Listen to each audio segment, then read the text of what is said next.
Good afternoon.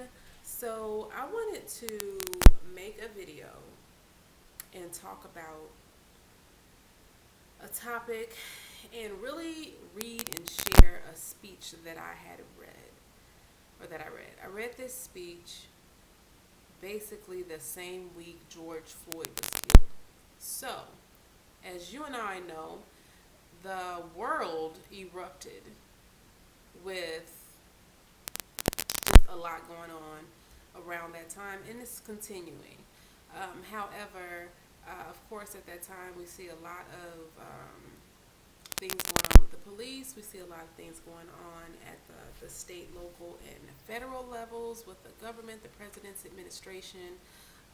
The whole coronavirus is going on. And so I wanted to read this speech that I read because it applies so much to what's going on now, and I think that it's very important, and I think that it's something that should be shared. And so I was reading this book. This is the book I was reading. Bam, Barbara Jordan, Speaking the Truth with Eloquent Thunder. And so I got this book, and I need to return it, but it's my old boss's book from my office. I was working at the Barbara Jordan Mickey Leland School of Public Affairs, and so I definitely wanted to read up on Barbara Jordan. And I still haven't read the whole book, but I did get this far.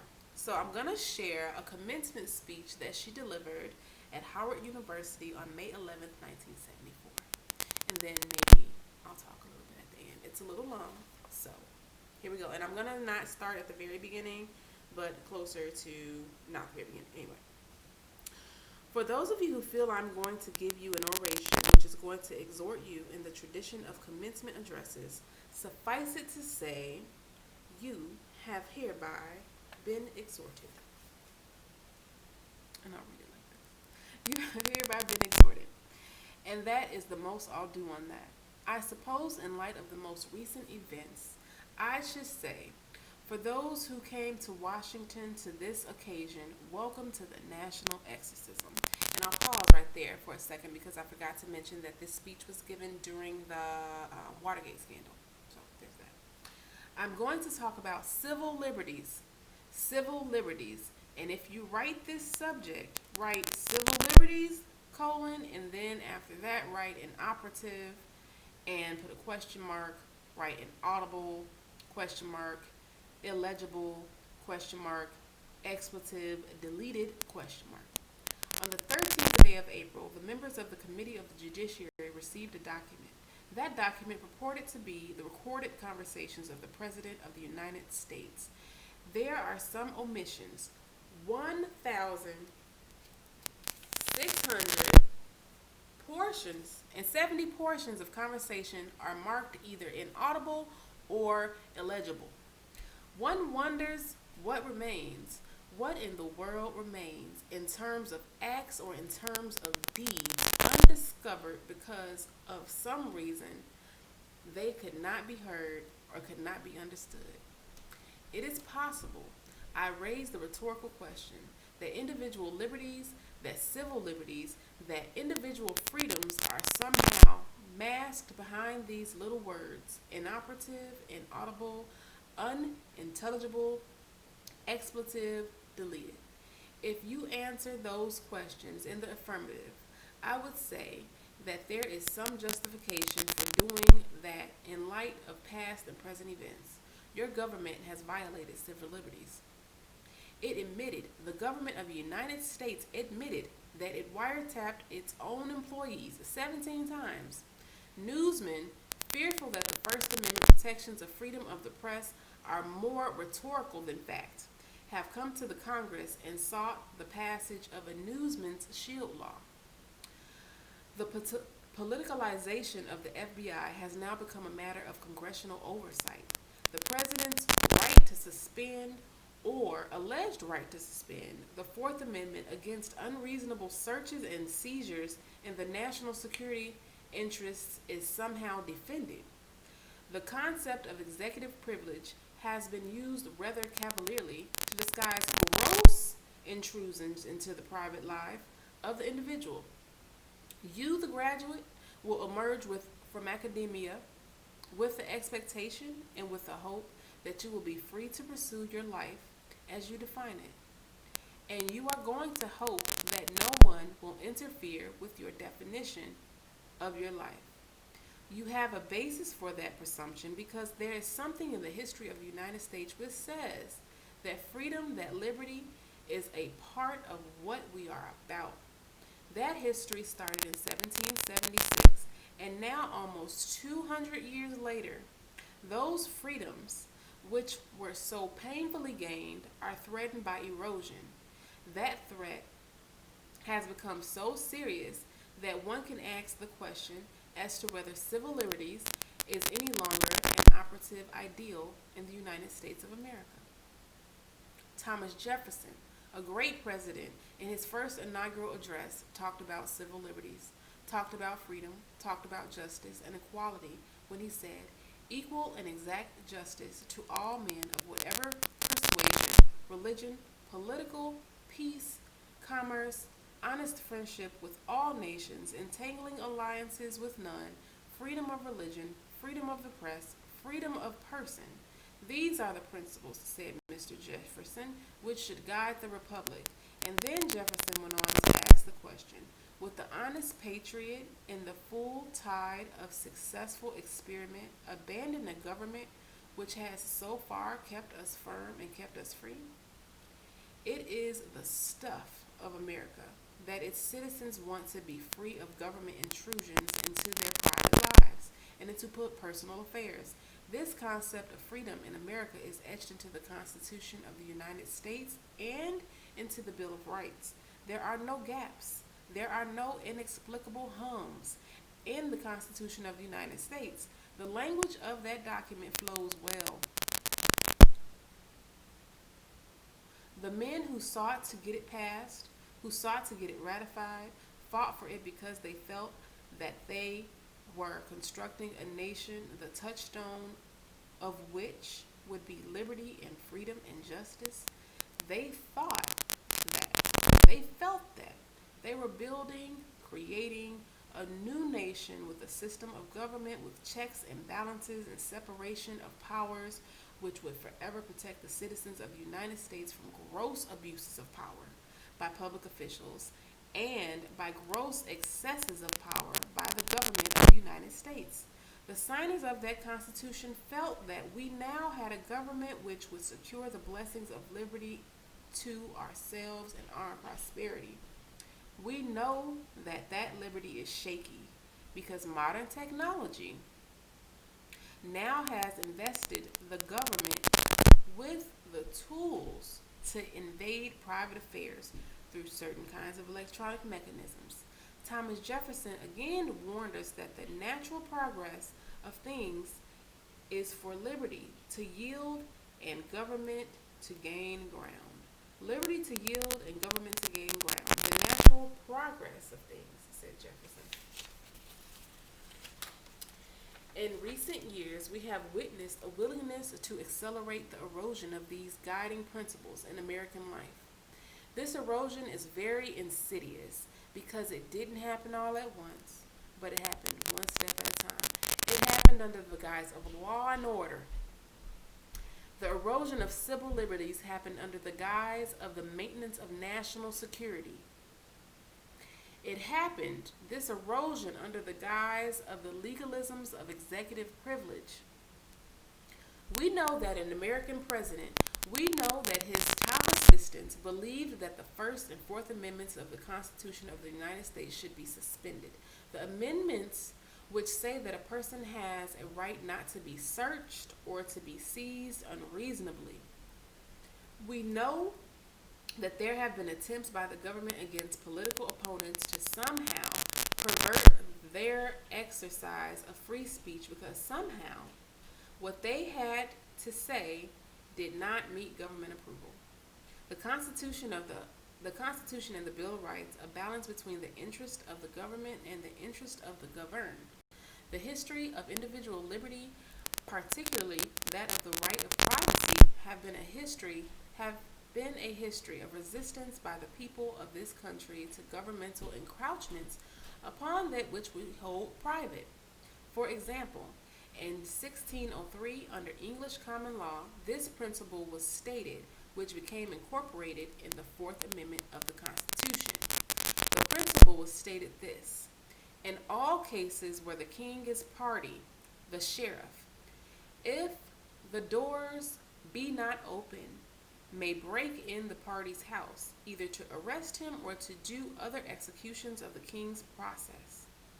If otherwise he cannot get in, but before he breaks in, said the laws in 1906, he ought to signify the cause of his coming and make request to open the door. In 1766, the sanctity of the individual's rights to privacy in his home was again stated with great clarity by William Pitt. The Parliament of Great Britain was trying to impose a tax on cider, and people were resistant to paying the tax, and so the Parliament talked about passing a law that would allow the government to enter into a man's home, a man's cottage, and get the tax. This is what William Pitt said about that. The poorest man may in his cottage bid defiance to all the forces of the crown. The cottage may be frail, the roof may shake, the wind may blow through it, the storm may enter, the rain may enter, but the King of England cannot enter. All of these forces, all of his forces, dare not cross the threshold of that ruined tenement. 208 years after that stirring declaration by William Pitt, what are we faced with? We are faced with state, federal, and local authorities breaking into a man's home in a mistaken frenzy because they have uncorroborated tips that he is a suspect of the government's needs. Witness the Collinsville, Illinois cases. Last summer, John Ehrlichman testified before the Senate Watergate Committee. Senator Talmadge, being familiar with the English common law principle, was enunciated and affirmed by William Pitt, asked Mr. Ehrlichman about that principle derived from English law, that the King of England may not enter a man's home without his consent. How did Mr. Ehrlich reply? He said, I am afraid that has been considerably eroded over the years. Eroded, or inoperative, or inaudible, or illegible. Any word you apply to it, which one is it?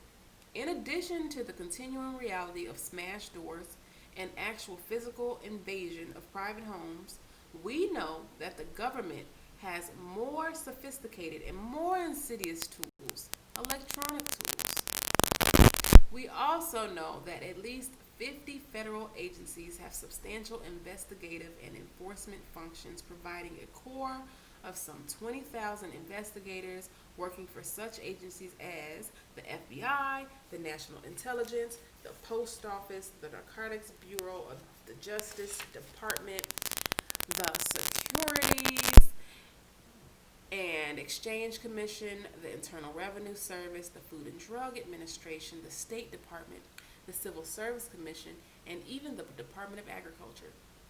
They've all got a little policeman. They've all got their little policeman. The events of the past several years have shown us and revealed to us a very shocking pattern of disregard for constitutional principles and for due process of law. It is apparent that the powerful tools of government spying and espionage against private citizens in pursuit of their lawful activities have not kept within the legitimate bounds of self-restraint and self-discipline. Justice Brandeis enunciated the principle more clearly than many when he said this: in a government of laws, existence of the government will be imperiled if the government fails to comply with the law. Our government is the potent, omnipresent teacher for good or for ill. It teaches the whole people by example. If the government becomes a lawbreaker, it breeds contempt for law and invites man to become a law in and of himself. If one thing is clear about the erosion of civil liberties, it is that there is no clear line between freedom and repression. Freedom is fluid, intangible condition of our society. It thrives in some periods and it other periods. The events of the past few years and even the past few days have convinced us that it is possible for this country to stand on the edge of repression and tyranny and never know it. If the faith in the future is to be restored, if that which is good about the history of this country is to be regained, you must restore it. You must regain it. It would appear that this country is adrift right now, that the ship of state is bobbing and weaving, and the words of Seneca come to mind. If a man does not know to what port he sails, no wind is favorable. You ought to know where you're going. You ought to know to what port you sail, and perhaps the winds will favor your direction. You must know that. You must know that it is the confidence of your knowledge. It is the assurance of your knowledge which may perchance nudge this country in the right direction. Daniel Webster says something which is etched on the walls of the United States House of Representatives, and I give it to you. He said, "Let us develop the resources of our land, call forth its powers, build up its institutions, promote all its great interests, and see whether we also, in our day and generation, may not perform something worthy to be remembered. Remember how we began. Civil liberties, an operative question mark, inaudible, illegible, expletive, deleted. Answer those questions in the negative. Affirm to everybody who will hear you that civil liberties are operative, that civil liberties is legible, that no expletive is intended and no expletive is necessary when you are discussing the freedoms and justice and liberty and foundation of this country. There are no brave new political worlds for you to discover out there. There are no new and innovative and creative structures for you to discover out there, but reaffirm what ought to be. Get back to the truth. That's old, but get back to it. Get back to what's honest. Tell government to do that. Affirm the civil liberties of the people of this country. Do that. And I suspect that you will have performed something in your day and generation which is worthy to be believed." Now, Miss Barbara Jordan, I just felt that was very poignant for current affairs. And what spoke to me most is that this speech was written in 1974, and now it is 2020. 1974, we did not have social media. We did not have the worldwide use of the internet as we do now. And in her understanding of the use of technology is something we need to be very mindful of. This week, I think, the majority of people are finally waking up to the fact that TikTok is not good. It's not a secure app to be using. However, I have studied public relations. That is what my degree is in, and I understand how to communicate to the public, how speeches are written, how messages are crafted and delivered, and the whole social media system is compromised. If you have not noticed, due to the coronavirus, everything has changed. So much about social media has changed really fast, really quick, really hard, and just be mindful of that. I don't necessarily want to go into it. I don't necessarily want to go into all the details of the speech. That's why I read the speech and didn't necessarily, come here to share my own view and opinion, which I do a little bit of. But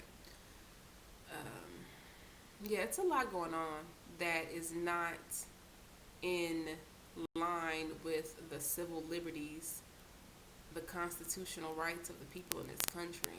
I said that I read the speech Floyd was killed, but not only was George Floyd killed, but of course there were so many videos and so much being shared about people's houses being broken in, people being pulled out of their car, people being searched, people like, and I hate that so many people can't see beyond race, can't see beyond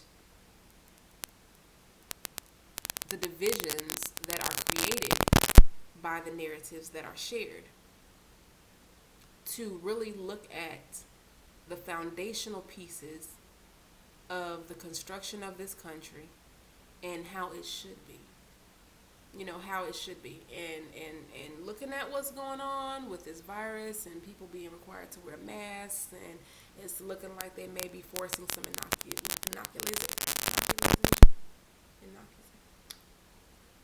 shots. They may be making people get shot. You know, the schools are shut down. It's pretty interesting. It's pretty intense.